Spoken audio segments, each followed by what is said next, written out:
पळीच्या दांड्याने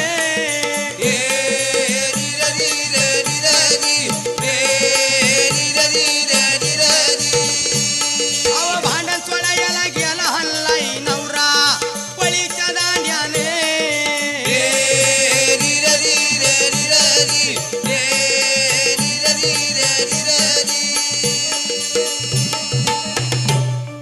हे बघ आता मला काही लय भूक लागली आता दळून घेतो की भांडू नका आणि काय नका मी झालो शेतात नांगरावरती आता येतो तोपर्यंत स्वयंपाक झाला पाहिजे काही हरकत नाही पतिवार्ता स्वरी मला बाई दळण दळायचं